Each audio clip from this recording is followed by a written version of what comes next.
On today's episode of What's Going On with Shipping, the state of Army watercraft. It's not good. I'm your host, Sal Mercogliano. Welcome to today's episode. So, my apologies. I am not feeling the best. I'm not 100% by any means. Voice is a little bit off. Haven't been sleeping. It's been a cold, along with a whole slew of other things. It's been a rough week, but not as rough as it's been for Army watercraft. And this has been an ongoing issue. I have talked about Army watercraft quite a bit on this channel, as you may know. A lot of it had to do with what was happening in and around Gaza. A lot of episodes we did on that with some great titles, by the way. Can I be clear? Gaza Peer Pressure? That's great. That was a great title. Slow Boat to Gaza? That's one of my better ones. Unfortunately, this story was horrible because what we saw was a series of failures as the mission happened. Let me be clear. The soldiers, mariners, sailors involved in it did a fantastic job. A lot of this had to do with equipment failures, had to do with execution problems, and now what we're seeing is a GAO report coming out highlighting these issues with Army watercraft. We're going to take a look at those issues and more and discuss why Army watercraft. Why does the Army have a Navy? I mean, seriously, why do the Army have boats? I understand the Navy having boats, but the Army? We're going to talk about that. If you're new to the channel, hey, take a moment, subscribe to the channel, and hit the bell to be alerted about new videos as they come out. So you may remember way back in March, President Biden announced that we were going to construct a pier to bring over-the-shore logistics, JLOTS, Joint Logistics Over the Shore, to Gaza, deliver food aid directly. That was in March. It was not until about July that all the pieces were in place to begin this, and then the whole thing kind of fell apart due to weather issues. I did a whole episode here on why the Gaza pier failed. However, because it was late summer, early fall, by the time this ended, the watercraft, many of them that sailed over there independently, could not sail back because of weather, including 3 of the LCU 2000s. This story from Sam Legrone the other day talks about how the last of the Army watercraft are being loaded on board a U.S.-flagged heavy lift vessel and being brought back to the United States. Ocean Jazz is loading the LCU 2000s. You can see one already within the vessel there, loaded, with others being pushed into place. One of the problems with sailing the LCU 2000s, one of the type of watercraft the Army operates over, is it takes a long period of time. They are not fast vessels. 9 knots tops, if you're lucky, plus very low freeboard, the distance between the water and the kind of the top of the vessel where water can come in. It's not good. And these ships had to sail a very southerly course. They had to avoid storms. It was a very tough deployment. Now, the question you may be asking is, all right, Sal, why does the Army have watercraft in the first place? Why do we need them? The return of the Army watercraft from the Gaza mission coincides with the release by the GAO, the Government Accounting Office, of a report highlighting the problems with Army watercraft. 2 stories over at GCAP, one by John Conrad, Government Watchdog blasts U.S. Army for watercraft failures. Another by Mike Schuller, U.S. Army watercraft fleet in crisis. Government Watchdog reveals less than 40% of vessels are ready for action, are highlighting these problems. And now's the point you ask, wait a minute, Sal, again, why does the Army have watercraft? The Navy does this. Isn't this a Navy role? Well, not exactly, because what the Navy does with their amphibious craft is different than what the Army does. So if you know what the Navy does, the Navy runs these amphibious ready groups, ARGs. They embark on board a Marine Expeditionary Unit, basically a battalion of troops. All told, roughly about 2,200 Marines are embarked across 3 vessels, usually a helicopter carrier, an LHA or an LHD, a LPD, landing platform dock, or a landing ship dock, LSD. So these 3 vessels will carry all the components of what is referred to as a Marine Air Ground Task Force, MAGTF. Again, it's the military. We love our acronyms, MEWS, ARGs, and MAGTFs. The problem here is that a MAGTF is not a very big footprint when it comes to cargo. I know the Navy thinks it's a lot, but in terms of throughput of cargo, it's not that lot, especially when you start talking about larger units than a battalion. This is basically a glorified battalion they're putting ashore.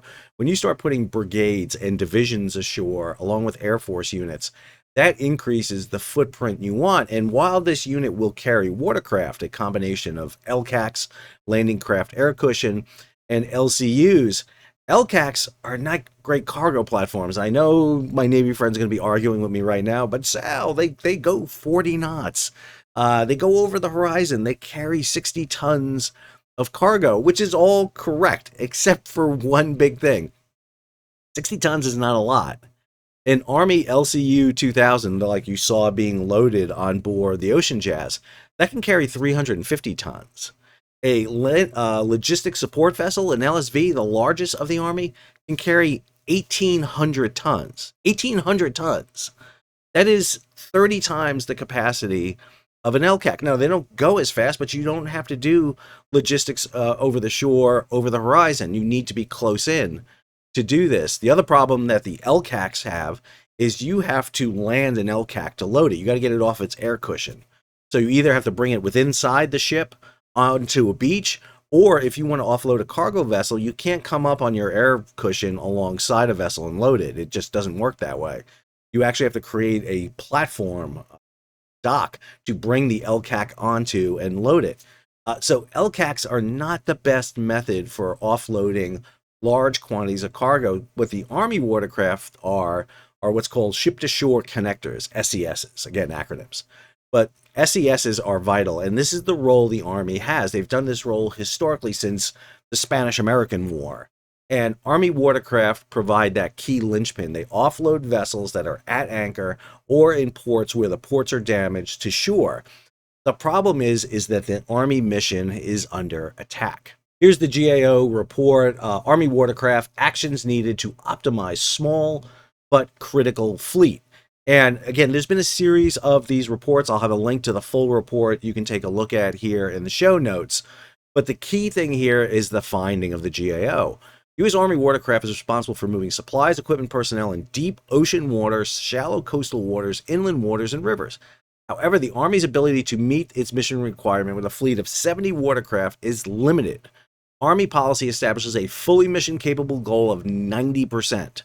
Fully mission-capable means the watercraft are ready and available to perform these missions. However, the fully mission-capable rate for watercraft has steadily declined. So in 2020, it was at 75%.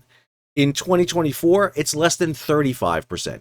35, you're a third of the way, basically, to your readiness goal. That is a deficiency of epic proportions. I mean, when you're at 75%, you're at a C. 35%, you're at a bad F. I'm a professor. I'm telling you, that's not a good grade. You really need to fix that.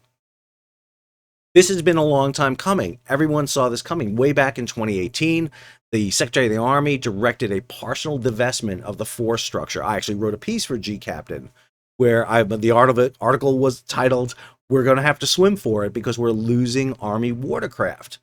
And we saw that done. Army Execute Order 077 of 19 directed partial divestment and inactivation.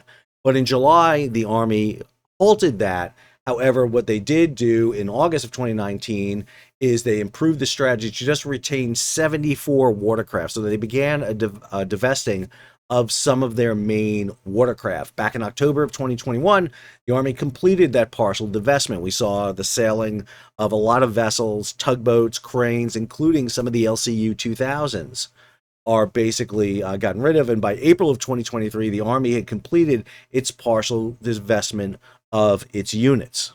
Units are based in two major areas. One is in Virginia with the 7th Transportation Brigade Expeditionary. The other is over in Japan with U.S. RPAC Forward, and in Hawaii with the 8th Theater Sustainment Command. The problem is the distances. These are not fast vessels. Because they're flat bottom designed for beaching, they're not designed for very quick work. I mentioned the LCU 2000s, about 9 knots. LSVs, on a good day, about 11 knots.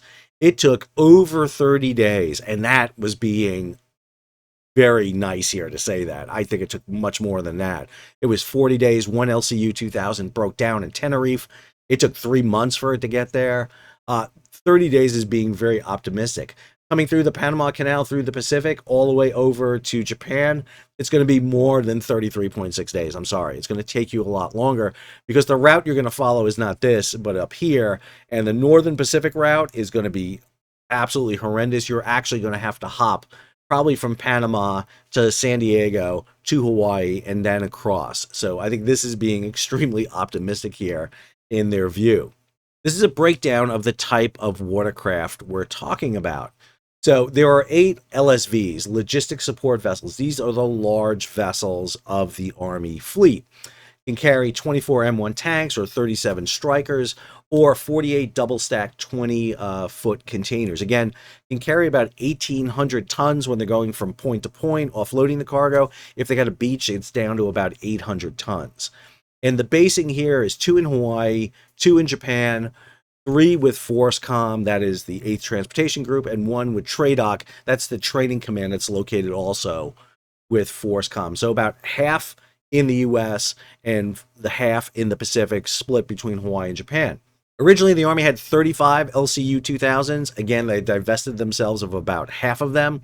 17 are left. 10 of them are forward out in Japan, and then 6 are with FORSCOM, 1's with TRADOC. The new Maneuver Support Vessel Light, or the MSV, is a much lighter vehicle. It's basically replacing the LCM. These are not very long distance vessels. They're designed for coast to coast, or excuse me, from ship to shore. They're not designed to sail across long distances. They are in the acquisition process right now. The 9 LCMs that are out there with FORSCOM, some of them were actually sent over to Gaza, loaded on board Military Sealift Command and Ready Reserve Force vessels of the Maritime Administration. They're being replaced by the MSV lights. And then small tugs. Small tugs were really essential to help maneuver things. We saw several small tugs out in Gaza. 2 of them are with FORSCOM. 4 of them are in Japan forward. And then the modular causeway systems. There are 30 systems or pieces to that system, and they're divided 1/3 with FORSCOM and 2/3 out in the Pacific. This chart shows you the lifespan of these vessels, and the problem is that almost the entire Army watercraft fleet is approaching what's called block obsolescence. They're all going out at the same time. You'll see the LSVs here as of 2024 are averaging over about 30 years old, except for the 2 most recent ones, LSV-7 and LSV-8. Newer versions of those have just been built and completed, but they went to the Israeli Navy. So the Israeli Navy have them. You'll see the end date for these vessels, 2028, 2030s, and then way out into the 2040s. The LCU 2000s are a mixed bag. They're already all 30 years old with replacements or basically obsolescence coming in 2030 or 2032. Some of the ships have undergone a SLEP, a ship life extension program, but the vast majority of them have not. Matter of fact, the GAO report highlights the fact that many of these ships, both LSVs and LCUs, were basically abandoned in 2018 with no maintenance done on them at all, indicating a pretty poor state of readiness. And again, we kind of saw that with the deployment. 3 LSVs went over, 3 LCU 2000s went over. One of the LCU 2000s, Wilson Wharf, was stuck in Tenerife. One of the LSVs encountered problems going over. So, I mean, you're only getting about a 2/3 success rate out of these vessels. Then you have the Pacific Command, both U.S. Army Pacific Command and U.S. Army forces, who are identifying missions for these vessels. And the missions they're identifying are increasing, requiring more craft. So, for example, by 2025, there's a requirement for at least 20 LSVs and 30 LCU 2000s. Well, again, we have 8 LSVs with no plan to replace them, and we only have 17 LCU 2000s, with all of those planned to be scrapped in the early 2030s. And so there is a key gap here in the ability to offload vessels and put the cargo ashore in the Pacific Command's mind and also in Army Forces Command's mind.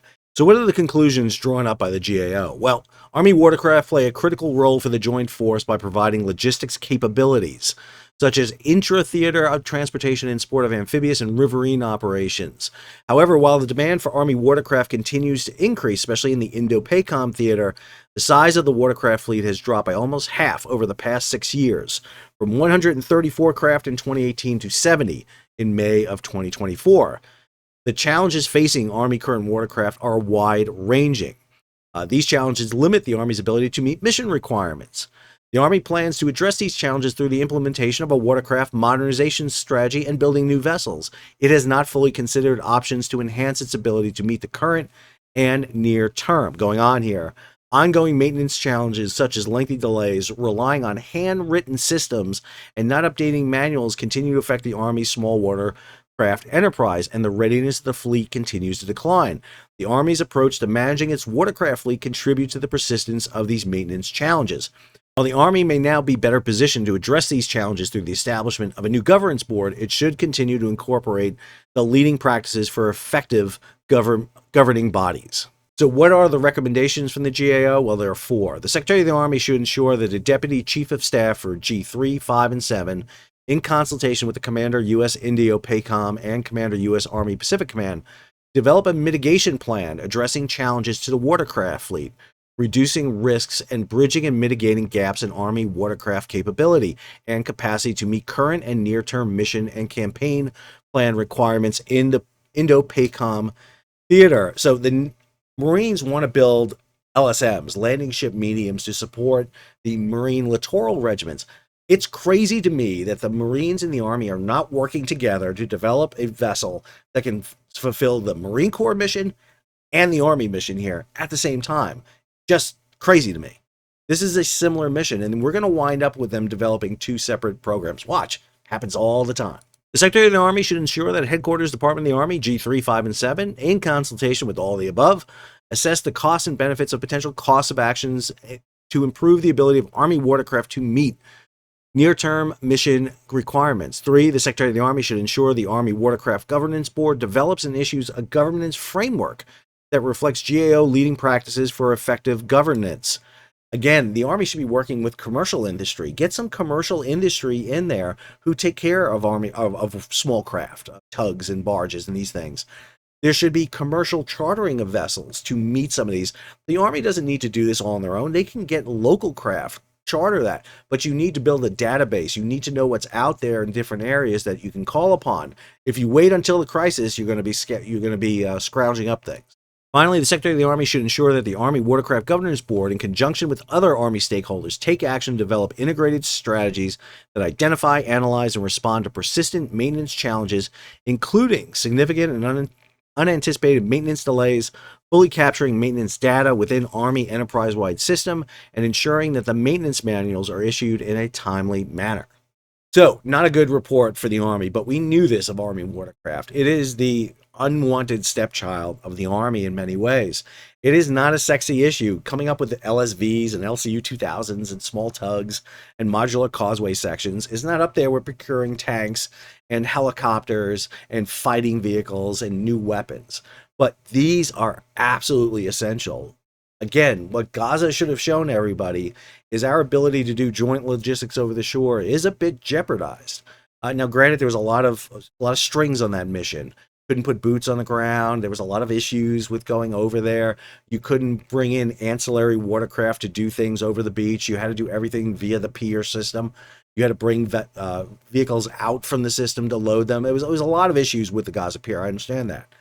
However, if I'm the commander of Indo-PACOM, if I am CENTCOM, if I'm EUCOM, if I am a combatant commander somewhere out there and I need to get logistics over the shore, I'm going to be concerned. Because if I don't have a pier to offload, if I don't have a port facility, I have to rely on ship-to-shore connectors to do this. And it doesn't look like, number one, that we have effective ship-to-shore connectors in good material condition with the crews trained, ready to go. And then the deployment issue is a problem. Everything is geared out to Indo-PACOM. Everything is in Hawaii or Japan or in Virginia. If we got to go anywhere else, it's going to be a problem. And what we're seeing right now, it's taking a while to get the 3 LCU 2000s out of the Med. We're just getting Ocean Jazz now loaded to bring those back to Virginia. I want to see the after-action report from the Army on watercraft status, how these watercraft performed. Again, the problem I have is that a lot of the crews out on the watercraft are great. They're fantastic. They are making do with what they have. They're doing everything you want Army soldiers to do. Warrants, enlisted, great. But you're putting a lot on them, and they're not the cause of the issue. It's the overall management of the Army watercraft fleet. When 6 years ago, the Army decides to divest themselves of everything and then rescind that and come back, and now they got to come up with a plan. This is a long-term replacement plan. And again, the Army should be working with the Navy and Marine Corps to deal with this issue of ship-to-shore connectors. I know an LSM is not a ship-to-shore connector. I have everyone in the Marines yelling at me right now. So it's different. We have a different mission parameter. You're talking about a beaching a boat and landing equipment. It is the same thing, except the LSMs are not meant to go from ship to shore. They're just meant to go from island to island. Got it. Understand it. I know what your idea is. Not a great idea, by the way. But anyway, I know what the idea is. This is what you need. You need a vessel like an LSV. You can change the parameters of the LSV to meet it. But basically, you want to build it. There's no reason to be building completely opposite because you're not going to get them both funded. I know this. It's not going to happen. So therefore, we need to fix this. Because if a conflict does happen and you need to move craft off, remember, let's not forget the Army's scrapping the prepositioning fleet. The Navy's cutting down on their prepositioning fleet from 3 squadrons at one time down to barely 1 now. That means a lot of the assets that we would use out there for this are going to be gone. And we're going to be relying more and more on the ship-to-shore connectors from the U.S. Army.